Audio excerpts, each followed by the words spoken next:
آج بات کرتے ہیں انڈونیشیا کی کہ انڈونیشیا ہے کیا، آپ کو یہاں سے کیا ملنا ہے، اور جو مارکیٹ کے اندر باتیں چلتی ہیں کہ یار یہاں سے یہ ملتا ہے، ملک فارغ ہے، ملک اچھا ہے، کوئی کہتا ہے اس سے بہترین ملک کوئی نہیں ہے، تو اس کے بارے میں چھوٹی سی میں یہاں پہ بیٹھا ہوں تو میں بھی محسوس کرتا ہوں کچھ چیزیں سچ لگتی ہیں، کچھ چیزیں جھوٹ لگتی ہیں، تو میں نے کہا چلو میں بھی اپنا اس میں حصہ ڈال دیتا ہوں۔ تو انڈونیشیا کنٹری ہے، ملیشیا سنگاپور کے سینٹر میں آتا ہے، درمیان میں ساؤتھ ایشین کنٹری ہے، ٹھیک ہو گیا۔ سب سے پہلے آپ کو سمجھنا پڑے گا کہ یہ جو ملک ایگزسٹ کرتا ہے اس کا انٹرنیشنل دنیا کے ساتھ لینا دینا کہتا ہے، وہ آپ کو کس لحاظ سے پکارنا پسند کرتا ہے۔ انڈونیشیا ایک ٹورسٹ کنٹری ہے، ایک ٹورسٹ ڈیسٹینیشن ہے، جس طرح آپ کے تھائی لینڈ، بینکاک اور ملیشیا اور سنگاپور بھی کسی نہ کسی حد تک اس میں کیلکولیٹ ہوتے ہیں۔ انڈونیشیا پچھلے 50-60 سال سے یورپ کے ٹورسٹ کو، گوروں کو اپنا ایک اسپیشل بالی شہر ہے جہاں پہ آپ کو فوریجن ملے گا، تو یہ شروع سے اپنے آپ کو ایک ٹورسٹ کنٹری کہتا ہے۔ یہاں پہ ٹورسٹ آتے ہیں، سال میں ایک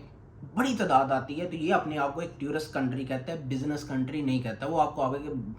ایکسپلین کروں گا کہ وہ میں چیز کیا کہنا چاہ رہا ہوں۔ تو سب سے پہلے اگر آپ ٹورسٹ ہیں، ٹریول ہسٹری بنانا چاہ رہے ہیں، ایک اچھی بیچز وغیرہ، یہاں پہ موسم بھی بڑا اچھا ہے، جس سٹی میں میں ہوں، ٹھیک ہے، اس کا موسم اسلام آباد کی، تو میں اس کو مختصر کرتا ہوں کہ ٹورسٹ ہے۔ اس کے بعد یہاں پہ ابھی جو اوپننگ ہے وہ فری لانس کمیونٹی کے لیے ایک ویزا بھی انہوں نے ایشو کیا ہے، اور ویسے بھی بالی کے اندر آپ کو مختلف فری لانس کمیونٹی ملے گی، جو یورپ کا جو بھی فری لانس کام کرتا ہے، آن لائن ورک کرنے والا، وہ وہاں پہ موجود ہے، اور ایک پوری اسٹیبلش مارکیٹ ہو چکی ہے، ایک اسپیشل ویزا بھی ہے، اور لوگ وہاں پہ آتے ہیں کیونکہ living expense as compare to Europe ان کا کام ہے، ایک اچھی ان کو انوائرمنٹ ملتی ہے، تو وہ وہاں پہ رہ رہے ہیں۔ تو دوسری کیٹیگری یہاں پہ تھی۔ ابھی تیسری کیٹیگری فیوچر میں اوپن ہو رہی ہے، جو ہے جی بزنس ویزا۔ بزنس ویزے کے لیے آپ سے وہاں پہ میں آپ کو گورنمنٹ کا سٹینڈرڈ بتاتا ہوں کہ ان کو انویسٹر چاہیے، لیکن انویسٹر وہ چاہیے جن کے پاس اچھا 4-5 کروڑ اچھا خاصا پیسہ ہو۔ یہ اسپیشلی اگر میں مختلف چیزوں میں کہوں تو وہ ایز اے کمپنیز انویسٹر چاہیے، کہ ایک کسی ملک کے اندر ایک کمپنی ہے، برانچ ہے، جس طرح کوکو کولا ایک انٹرنیشنل برانڈ ہے نا، تو اسی طرح چائنیز برانڈ بھی ہیں، جاپانیز برانڈ بھی ہیں، یہ پاکستان بھی ماشاءاللہ، جس طرح گل احمد ہے، ٹھیک ہے، یہ میں نے کپڑے کا نام لیا ہے، جے ڈاٹ ہے، ایک پورا پاکستان کے اندر لوکل برانڈ ہے نا، تو وہ چاہتے ہیں کہ اس طرح کے برانڈز کو وہ اپنے ملک میں ویلکم کریں، جو آتے ہیں ملٹیپل برانچز کریں، اور ان نے جو بیئر منیمم رکھی ہوئی ہے نا انویسٹر ویزے کو لے کے شرط، آپ اس کو فلفل کریں۔ اس کے بعد یہ ان لوگوں کے لیے اچھا ہے جو اسٹوڈنٹ ویزے کے اوپر یہاں پہ آنا چاہتی ہے۔ انڈونیشیا کی گورنمنٹ ہر سال ملٹیپل کیٹیگریز کے اندر اسکالرشپ کو اوپن کرتی ہے، اور ماشاءاللہ بہت سارے پاکستانی یہاں پہ آ کے اپنی ایجوکیشن کو کمپلیٹ کرتے ہیں۔ اب اس کے اوپر چھوٹا سا مختصر ایک میں سیپریٹ ویڈیو بناؤں گا کہ کس طرح آپ اپلائی کر سکتے ہیں، ایجنٹ کی ضرورت ہے یا نہیں، اس کے اوپر میں ورکنگ کر رہا ہوں، لیکن اس میں چھوٹا سا بتا دیتا ہوں کہ وہ ان لوگوں کے لیے جن کے پاس اتنا ہی پیسہ ہے جتنا وہ پاکستان میں ڈگری کر سکتے ہیں۔ یعنی کہ پاکستان میں ڈگری کر رہا ہے بندہ، بی ایس کر رہا ہے، تو اس نے کوئی 10 لاکھ 6 سے 10 لاکھ کے اراؤنڈ پیسے لگانے ہیں، تو انڈونیشیا میں وہ 2-2.5-3 لاکھ میں ہو سکتا ہے۔ وہ کس طرح کہ آنے جانے کی ٹکٹ میں سے ایک گورنمنٹ دے سکتی ہے یا اس کو خود کرنی پڑے گی، یہاں پہ انف وہ آپ کو لیونگ ایکسپینس دے دیتے ہیں جس میں آپ رہ سکتے ہیں اور کھا سکتے ہیں۔ ہاں، باقی ملکوں کی طرح یہاں کے اسکالرشپ میں آپ کو کام کرنے کی نہ کوئی ورکنگ آور ملیں گے، نہ کسی نے آپ کو جاب دینی ہے، ٹوٹلی آپ نے یہاں پہ اسٹڈی کرنی ہے۔ یہ ان لوگوں کے لیے جنہوں کا مقصد صرف اپنی ایجوکیشن کو کمپلیٹ کرنا ہے، کسی دوسرے کنٹری میں جا کے، کسی دوسرے کلچر میں، اور پاکستان سے کم پیسے لگا کے کرنا ہے۔ ان کا یہ مقصد نہیں ہے کہ انہوں نے انڈونیشیا میں آ کے یہاں پہ اوور ٹائم کام کرنا ہے، یہاں کی سٹیزن شپ لینی ہے۔ تو یہ جو اسکالرشپ ہے یہ پیور ان لوگوں کو فائدہ دیتا ہے جو ہمارے طرح مڈل کلاس لوگ ہیں، جن کا صرف ایک ہی مقصد ہے کہ وہ اپنی ایجوکیشن کو کمپلیٹ کر دیں۔ ایٹ دی اینڈ آتے ہیں جی جو لوگ یہاں پہ شادی کرتے ہیں، ان کا سین یہی ہے کہ 5 سال کی پی آر کو ٹائم لگتا ہے، یہاں کی نیشنلٹی کو ملنے کے 5 سال میں، یا وہ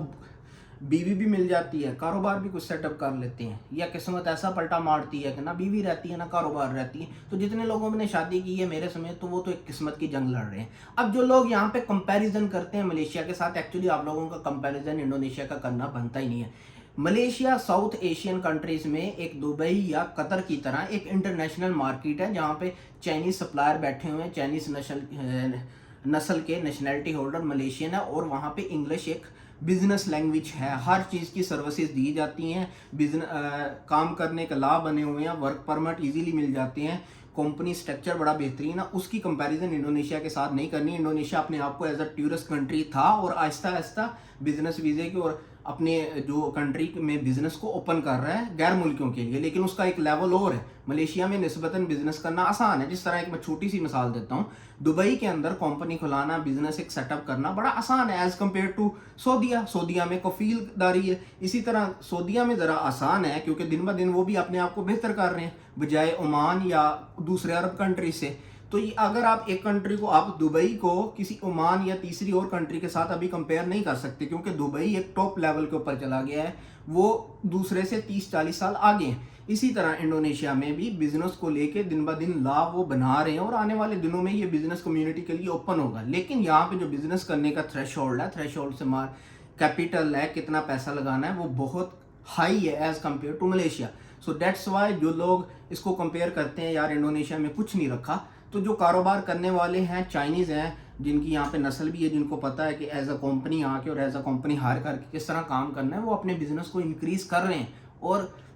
انتہا لیول پہ کر رہے ہیں۔ لیکن ہماری جو اپنی کمیونٹی، جو ہم چھوٹے موٹے کاروبار کرنے کے لیے، تو ہمیں وہ بزنس اتنی جلدی سمجھ نہیں آتا، تو اسی لیے دونوں ملکوں کا کمپیریزن نہیں بنتا۔ ملیشیا ایک دبئی کی طرح ساؤتھ ایشیا میں ایک انٹرنیشنل مارکیٹ ہے، جہاں پہ باہر سے لیبر بھی آتی ہے، باہر سے کنٹریکٹ بھی آتے ہیں، اور باہر کی کمپنی انویسٹمنٹ بھی لے کے آتے ہیں۔ انڈونیشیا ایز کمپیئرڈ اپنے آپ کو ٹورسٹ کنٹری کی جگہ رکھتے ہوئے آہستہ آہستہ اپنے آپ کو بدل رہا ہے۔ جس طرح آپ جانتے ہیں کہ انڈونیشیا کی پاپولیشن اپنی بھی بہت زیادہ ہے، تو اس وجہ سے غیر ملکیوں کے لیے ورک پرمٹ نکالنا ان کے لیے آسان نہیں۔ ابھی بھی اگر آپ کو اپنی کمپنی بناتے ہیں، اس میں آپ نے ایک غیر ملکی کو ہائر کرنا ہے، بندہ نچیز کے پاس جتنی سی انفارمیشن ہے، تو اس کے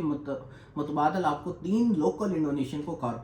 نوکری پہ رکھنا اور روزگار پرووائڈ کرنا ہوگا۔ تو ابھی یہ دونوں ملکوں کا کمپیریزن نہیں بنتا۔ وہ ایک انٹرنیشنل سٹینڈرڈ پہ ملیشیا کام کر رہا ہے، اور انڈونیشیا ذرا 10-15-20 سال بزنس سیکٹر کو لے کے، ٹورزم میں تو یہ بھی اس کا مقابلہ کر رہا ہے سروسز کے لحاظ سے، کیونکہ یہ شروع سے ٹورزم میں مقابلہ کر رہا ہے، ٹھیک ہے، لیکن بزنس سٹرکچر کے اندر یہ دن بہ دن لا کو مینٹین کرے گا، اور آنے والے 5-10 سالوں میں یہ کلیئر کرے گا کہ یہ انڈونیشیا کس بزنس لیول پہ آئے گا۔ جو ہائی لیول ہیں، کروڑوں لگانے والے ہیں، ان کے لیے یہ اوپن ہوگا، اپنے دروازے اوپن کرے گا، یا جو 5-10 لاکھ 15-30 پاکستانی طرح 50 لاکھ ذہن میں رکھ کے کاروبار شروع کرنا چاہتے ہیں نیشنلٹی تک پہنچنے، یہ آنے والے 5-10 سالوں میں اپنی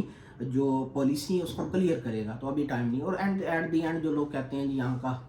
پیسہ کم ہے، اس کے اوپر میں نے آلریڈی ویڈیو بنا چکی ہے، اس طرح تو کوریا کا بھی پیسہ لاکھوں میں جاتا ہے۔ تو یہ سینیریو تھا، تھوڑا سا دینا تھا کہ اگر آپ ٹورسٹ ہیں، اچھی کنٹری ہے گھومنے کے لیے، فری لانسر ہے، ڈیجیٹل نمائند ویزا ہے، آپ میرے سے بھی لے سکتے ہیں،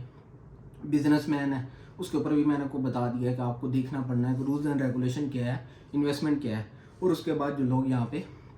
میریڈ ہیں تو ان کا بھی میں نے آپ کو بتا دیا کہ 5 سال کی ان کی زندگی ہوتی ہے، یا ان کو بیوی بھی کامیاب مل جاتی ہے، کاروبار بھی کچھ نہ کچھ کر لیتے ہیں، زندگی سیدھی ہو جاتی ہے، یا دونوں گوا کے واپس چلے جاتے ہیں خالی ہاتھ۔ تو امید ہے میں نے کچھ آپ کو انڈونیشیا کے بارے میں بتا دیا ہوگا، اور ایٹ دی اینڈ کلیئر کر دوں کہ جو لوگ یہاں پہ کام ڈھونڈنے کے لیے آتے ہیں، ذہن میں ہے جی یہاں پہ ورک پرمٹ ایشو ہو گئے، تو یہ ایسا کوئی حال نہیں، ورک پرمٹ ایشو ہوتے ہیں لیکن وہ کسی اور لیول پہ جا کے ہوتے ہیں، کہ ایسی چیز جو یہاں سے ملنی نہیں ہے۔ اس میں بھی میں نے آپ کو بتایا اگر آپ کو کسی نے ہائر کرنا ہے تو اس کو 3 لوکل انڈونیشین پہلے ہائر کرنے ہوں گے۔ کوئی آپ کو کس لیے ہائر کرے گا جب آپ اس کو یہاں سے ہی لیبر مل جانی ہے۔ ہاں کچھ کیس کے اندر ہوتا ہے، جس طرح میں پاکستان ریسٹورنٹ بنا رہا ہوں، مجھے یہاں سے پاکستانی شیف نہیں ملنا، تو پھر میری مجبوری ہوگی کہ میں پاکستان سے کوئی شیف کو بلاؤں، اس کو سیلری دوں، اور اس کے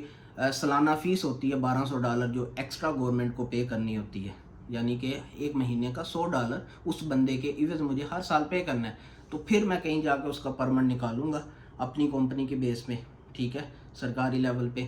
پھر 3 بندے یا زیادہ لوکل رکھوں گا، تو وہ کم ہی ضرورت آتی۔ میں یہ نہیں کہتا کہ لوگ ورک پرمٹ کے اوپر بالکل نہیں ہیں، بالکل ہیں، لیکن وہی بندہ بلاتا ہے جس کی اپنی ذاتی کمپنی ہے، نہ کو آپ کو ورک پرمٹ دے سکتا ہے۔ یہ سر میں بیٹھ کے کہوں کہ ورک پرمٹ اوپن ہو گئے ہیں لے لو، اتنے نہیں، ایسا نہیں ہے۔ اگر کسی بندے کی کمپنی ہے، اس کو لیبر چاہیے تو وہ خود ہی ایشو کروا لے گا اور خود ہی کسی نہ کسی کو دے دے گا۔ تو امید آپ لوگوں کو جو چیز میں سمجھانے کی کوشش کر رہا ہوں وہ آپ کو سمجھ آ جائے گی۔ جزاک اللہ۔